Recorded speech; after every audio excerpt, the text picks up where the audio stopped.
Chapter 3 All Aboard. The alley princess was ready. "It's time," I said. With my parents reunited on their bicycle, I gave the alley princess a push start. She was heavier than I'd hoped for, a lot heavier.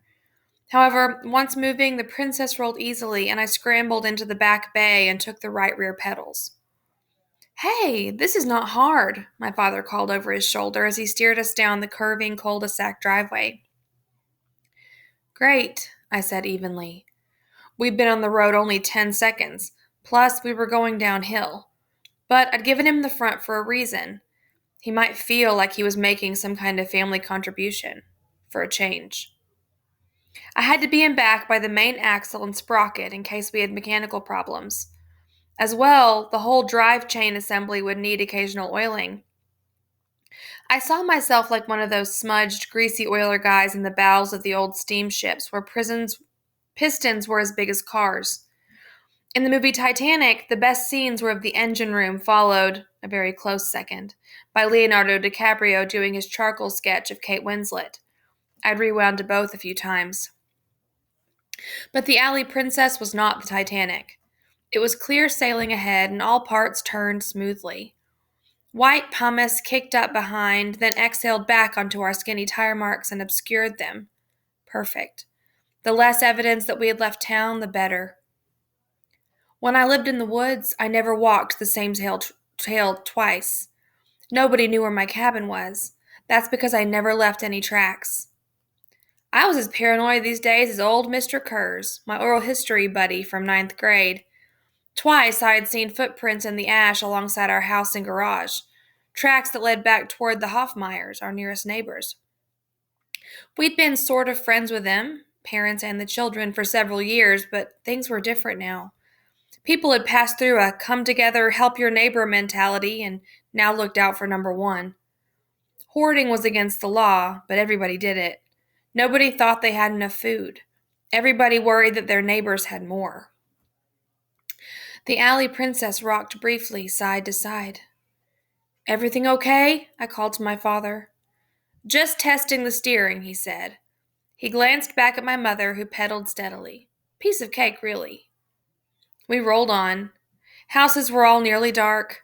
Electricity was rationed and expensive. Most street lights were shut off as well, which was fine by me. The less attention tonight, the better. We turned onto the empty boulevard, heading east toward the freeway entrance. Any vehicles out after dark would be the cops, ambulance drivers, or truckers.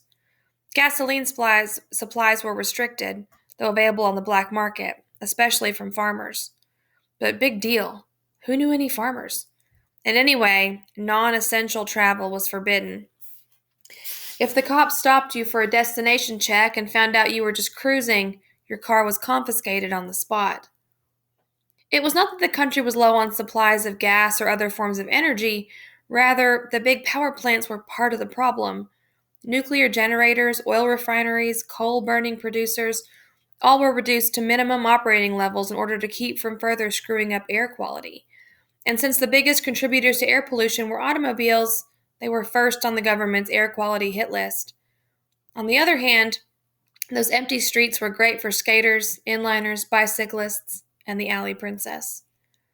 We neared the streetlights of downtown Wayzata. The ever-falling mist of ash swelled their globes into giant round dandelion pods ready to burst with white seed. Below their skinny iron stems, the streets were empty. The Fresh Mart produce store marquee read, "Lettuce and tomatoes available Wednesday, customer limits." The hardware store, with plywood on its lower windows, read, "No gasoline, propane, bottled water kept here overnight." Here and there a business was boarded up. Dust drifted and swirled down Main Street, which looked like a ghost town. I didn't like it. The lights above were too bright, the street below too dim. I kept a sharp eye through the dust fog and touched my aluminum baseball bat ready in the cargo bay. I hadn't played baseball since Little League. I quit when I got into skateboarding, but also had not forgotten what it feels like to get whacked. Big Chris Long struck out one day and flipped his bat behind him toward the dugout. I was on deck, had my helmet on, but still got knocked cold. I remember hearing the whack on my head, then seeing bright floaty things. Now I squeezed my bat's rubber-wrapped neck. Strange how things like bats and hammer handles and golf clubs feel so good in your hands, like they were made to be swung. We were just about through town when I heard a noise. A sharp chirp, then another. Nails being wrenched from wood. "Look," my mother whispered and pointed. Through the haze, ahead on the right, 4 figures in dark clothes with dust rags tied over their faces were prying loose a sheet of plywood from a house that looked abandoned. Nails groaned under their crowbars. "That's not the Sears Home Fix-It crew," I whispered. "Keep pedaling." Sarah, slouched in the luggage bay, sat up and began to look around with alarm. We leaned harder into our pedals, and the wheels purred faster over the pale, flowery street. The princess had no squeaks or rattles, and we were almost past when Sarah, the know-everything tough girl, spotted the housebreakers and shrieked. Just a small screech, but it did the job. The nearest masked man spun around. His head jerked backward as he took in the image of the princess. He pointed, and I heard him grunt something to the others, who turned as well.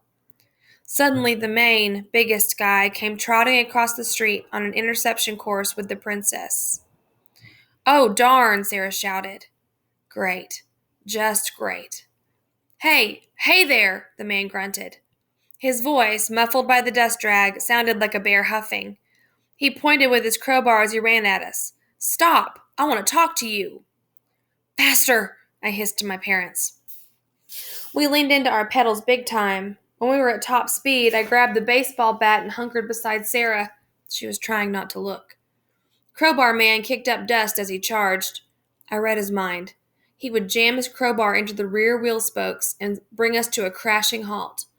It was not a bad plan, but he had not reckoned on a retired Little League catcher who batted over 500 in his golden years.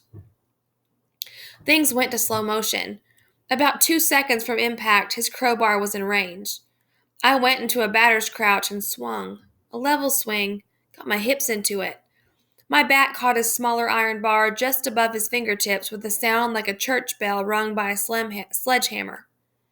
His black bar spun away through the air. The princess slewed briefly sideways from my motion. Sarah herself grabbed my shirt, or I might have fallen overboard. But then we regained the straight and narrow. Crowbar man lay flopping in the street, wringing his arm and screaming like he was holding a bare electrical wire and could not let go. "Next time wear work gloves, loser," I shouted back. I gave him the one-finger salute and we sped on. The rest of his gang huffed and puffed into the street, but they were nowhere near as fast as him or us, and soon they disappeared behind in a haze of pale dust. "That was close," Nat breathed. "Good work, Miles," my father called. "Couldn't have done it better myself." He tried to laugh, but it went nowhere. We rolled on, panting and silent. Sarah peeked back, wide-eyed. "Are they gone?" "History," I said. She turned to me. "Sorry," she said. I shrugged. "Thanks for grabbing me, by the way," I said. She managed a small smile. I touched the sweet spot of my bat. It had a serious dent, which felt good when I touched it, kind of like a scar that had already healed. But scars are memory buttons. Touch them and you get an instant replay. Weirdly, my heart only now started to pound and my armpits to get clammy. I glanced back over my shoulder, but the gang of 4 was long gone. I let out a breath. Someday it would be nice again to be just a slack kid pushing himself around a driveway on a skateboard and doing grinds on the curbs. I felt a little bit like crying. "You all right?" Sarah asked. I managed to nod. "That was a cool swing," she said. "Maybe I'll make a comeback in high school baseball." "You'll be too old for high school," she said, reverting to tough girl Sarah. "And you'll have to make all new friends, which wouldn't be a bad thing." Sarah said something very nasty. "Sarah, Miles," my mother said. "No arguing in the car." We rolled along in comfortable silence. It felt good to be a family of 4 again. "And anyway, what are we going to do about school?" Sarah said. "There's schools up north," my mother replied. "Probably stupid ones," Sarah said. We'll do homeschool. I'll be your teacher, I said.